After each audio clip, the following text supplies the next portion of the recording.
안녕하십니까. 예, 이 시간에는 내 자서전 쓰기 실전북 아동기 청소년기 편에 해당하는 책의 19페이지에 나와 있는 질문에 대해서 함께 생각해 보겠습니다. 자, 질문은 이겁니다. 거짓말을 해서 혼난 적이 있는가? 거짓말을 한 이유와 내용은 무엇인가? 자, 이게 질문인데요. 거짓말을 하는 것은 누구에게나 있는 일이죠. 어렸을 때도 마찬가지입니다. 그런데 그 거짓말을 한 이유가 분명히 있을 겁니다. 그것과 관련된 에피소드를 찾아내는 작업이 이번 시간에 하는 과제입니다. 의도적이었든 아니면 불가피한 상황이었든 간에 거짓말을 한 자신의 행동이 어떠했는가 하는 것을 돌아보는 것도 자기 진단을 하는 중요한 과정입니다. 거짓말을 한 이유가 분명히 있을 겁니다. 상황을 모면하기 위해서라든가 아니면 친구를 골탕 먹이려고 거짓말을 했다든가 아니면 장난삼아서 그랬다든가 여러가지 이유가 있겠죠.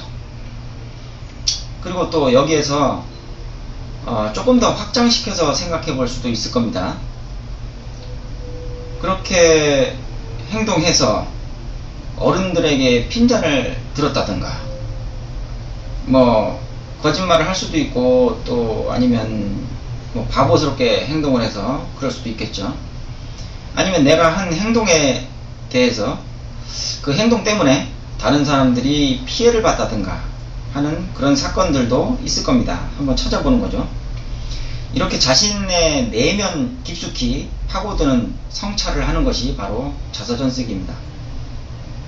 자, 그리고 이번엔 오늘도 문법을 하나 알아보겠습니다. 중요한 문법 중에 하나가 문장의 호응관계입니다. 이것을 저는 가장 중요하게 다루고 있는데 아주 가장 기초적이면서도 중요한 문법이라고 생각을 합니다. 아마추어가 글을 쓸 때 많이 실수하는 게 바로 이 부분이죠. 호응관계를 제대로 맞추지 못한 비문, 그러니까 문장이 아니고 틀린 문장을 쓴다는 것입니다. 자, 앞에 어떤 말이 오면 거기에 응하는 말이 뒤에 따라온다고 하는 것이 이게 바로 호응입니다. 호응, 서로 응한다는 뜻이죠.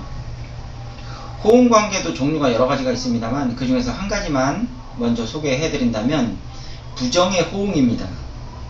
부정문을 만들 때 쓰는 경우라고 볼 수 있죠. 예를 들면 결코라는 부사가 있는데 결코라는 부사가 그 문장 안에 나오면 그 문장 전체는 반드시 부정문이 되어야 합니다. 부정을 나타내는 말이 나와야 한다는 거죠. 뒤쪽에.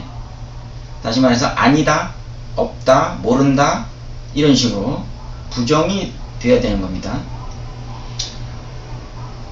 문장을 예로 든다면 나는 결코 천재가 아니다 라는 문장이라면 그 문장은 맞는 문장이죠. 왜냐하면 결코라는 말이 나왔고 뒤에 아니다 라는 표현이 나왔기 때문에 호응관계가 맞아 떨어지는 겁니다.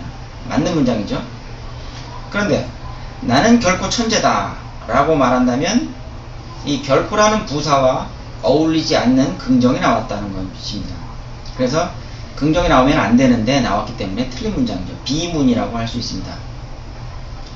자, 이렇게 호응관계에 대해서 좀 여러가지 다방면으로 깊숙이 공부를 하게 되면 아주 많은 문법적인 사항을 찾아낼 수가 있습니다.